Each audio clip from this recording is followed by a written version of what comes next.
Hello everyone, welcome to Chahal Academy. In this video, we are going to discuss different forms and types of government. इस video में हम लोग सबसे पहले ये देखेंगे कि डिफरेंट गवर्नमेंट के डिफरेंट फॉर्म्स कौन कौन से होते हैं, मतलब गवर्नमेंट किस तरह की होती है, रिप्रेजेंटेटिव फॉर्म ऑफ डेमोक्रेसी या गवर्नमेंट क्या होती है जो इंडिया में एग्जिस्ट करती है। साथ ही साथ ये जो रिप्रेजेंटेटिव फॉर्म ऑफ डेमोक्रेसी होती है उसके मेजर फीचर्स क्या होते हैं और क्यों डेमोक्रेसी को दूसरे टाइप्स ऑफ या फॉर्म ऑफ गवर्नमेंट से बेटर कहा जाता है।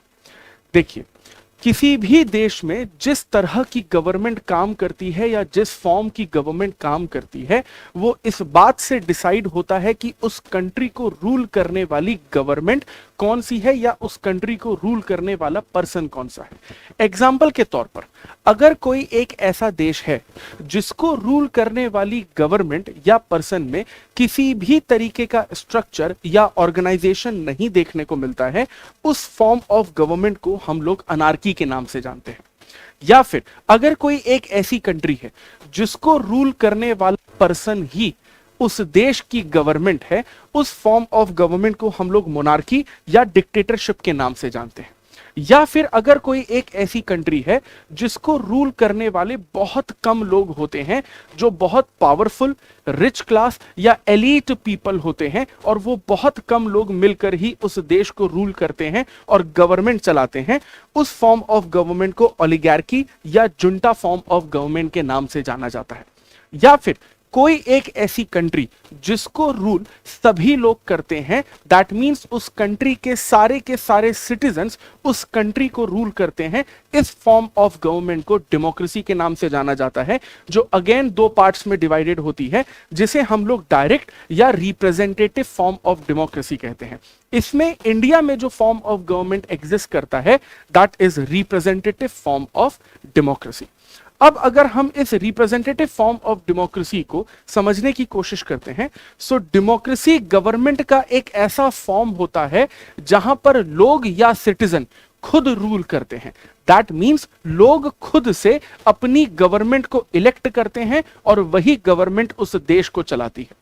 क्योंकि करोड़ों सिटीजन्स के लिए यह पॉसिबल नहीं हो पाता कि एक साथ एक जगह पर आकर वो कलेक्टिव डिसीजंस लें, इसीलिए उस देश के सिटीजन अपने अपने रिप्रेजेंटेटिव्स को लोकसभा, विधानसभा के नाम से इलेक्ट करती है और वो रिप्रेजेंटेटिव मिलकर एक डेमोक्रेटिक फॉर्म ऑफ गवर्नमेंट बनाते हैं जो उस देश के लिए और उस देश के सिटीजन्स के लिए कलेक्टिव डिसीजंस लेती है। If we talk about the features of representative democracy, so हम देखते हैं कि representative form of democracy में जो उस देश के citizens हैं वही गवर्नमेंट को इलेक्ट करते हैं जो उनके लिए मेजर डिसीजंस लेती है। ये जो इलेक्शन होते हैं ये पीरियोडिकली होते हैं। एग्जाम्पल के तौर पर इंडिया में लोकसभा या विधानसभा के इलेक्शन हर 5 साल में करवाए जाते हैं, जो रिप्रेजेंटेटिव फॉर्म ऑफ डेमोक्रेसी का एक इंपॉर्टेंट फीचर होता है। साथ ही साथ जो सिटीजन्स इस इलेक्शन में वोट देते हैं उन्हें वोट देने की एक इक्वल अपॉर्चुनिटी भी दी जाती है, जिसे हम लोग कहते हैं इलेक्टोरल सिस्टम। एग्जाम्पल के तौर पर इंडिया में 18 साल या 18 साल से ऊपर का हर सिटीजन हर तरीके के इंडिया के इलेक्शन में वोट दे सकता है। हम जो इतनी सारी अलग अलग टाइप या फॉर्म की गवर्नमेंट देख रहे हैं उन सभी का अगर कंपैरिजन करें तो डेमोक्रेटिक फॉर्म ऑफ गवर्नमेंट या डेमोक्रेसी बाकी दूसरी फॉर्म ऑफ गवर्नमेंट से हमेशा बेटर कही जाती है। क्योंकि number 1, democratic form of government हमेशा अकाउंटेबल और रिस्पॉन्सिबल होती है अपने देश और सिटीजन्स के लिए, क्योंकि आपने जो गवर्नमेंट अपने लिए चुनी है अगर वो गवर्नमेंट आपके लिए डेवलपमेंट के काम नहीं करती तो आप अपनी गवर्नमेंट से सवाल पूछ सकते हैं और उस गवर्नमेंट को आपके सवालों का जवाब देना ही पड़ता है।